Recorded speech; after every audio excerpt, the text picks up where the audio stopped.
the same end product. It leads to goals. And I really did. Who was our midfield back then? I'm just gonna go right in. Sunday's performance reminded me of the Arsenal game in Orlando. All this back passing. We're not gonna the same back passing from Tuchel is the same end product. It leads to goals. And I really I want Mendy drop for Saturday because we gotta get Kepa a chance. Okay. Because we never had a January. If you go back to the Club World Cup, do you remember that 8 minutes of shot stopper when against Al Hilal? Yeah. I want to have that against Leicester because all our back passing, when I saw this pivot of Mount and Gallagher, Jorginho and Gallagher, we were fucked. Yeah, from the beginning, 100%. I agree with you, bro. Gallagher is not a defensive midfielder. Our only way we can, like when Conte plays the midfield, he's a burden wall. You're not getting past him. And when I saw him on the ground against Tottenham, I was saying to myself, it's gonna be a rough 7 weeks.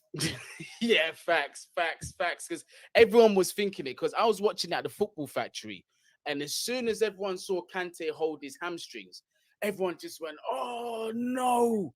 Because we know how much trouble we're in without him, and especially with Kovacic out as well. For real, because our best midfield pairing is Kovacic and Conte. One, Kovacic can play through balls with Mount.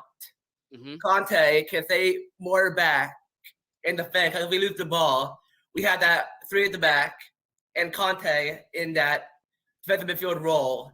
So we can put at least Koulibaly up more upper. But if you get a through ball, that's when you have Thiago Silva and that other central defender to defend. But with this back passing, because when Leeds came out to the front foot, they were through and through. Because we never had a great chance until Sterling put the ball in the net. And after that, Aronson, Rodrigo, and at least because you saw Man United and Liverpool yesterday, right? Yes, I did. Yeah. Well, Aston was on same amount of pressure, but he kicked the ball out for a throw. That's what Mendy doesn't do. He doesn't kick the ball out. Because I don't care if we give him a throw. Don't give up the goal. Just don't give up the goal. Mendy has been doing this since AFCON. I'm just telling you, this performance reminded me against Arsenal because when we're under pressure, we're freaking out and passing from the back. And we pass from the back and end ugly. So I just wanted to get a game when Casemiro signed for Man U. I don't know what the hell he was thinking there. Going to Europa League. But we should have gotten that DM. But Basuma got to Tottenham. That should have been a warning sign because Casemiro was out. And we also need a number 9. And I think that could be Aubameyang because he can finish. Havertz can't. You can play him as a false 9, but not a striker.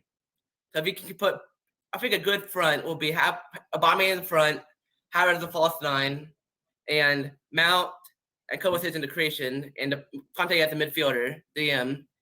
Back 3, Fofana, Koulibaly, Silva, and Mendy as the keeper. And that team can give us probably at least a Champions League trophy because that team can be unstoppable.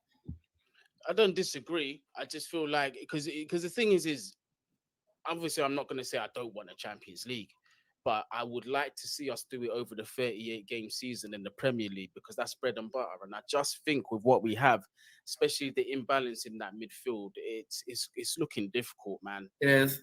Yeah, it's looking difficult, but I do have one more guest on because I'm supposed to be on another live in 3 minutes. But do you have a channel where people can find you? Yes, Ben Talks Chelsea on the road to 400 subscribers. Okay, so what can you do this for me? You see, once you come off this, put it in the chat so I can post it up here on the screen so I can share it for you. Okay? Yes, sir. Thank you. I appreciate you jumping on. Thank you so much, man.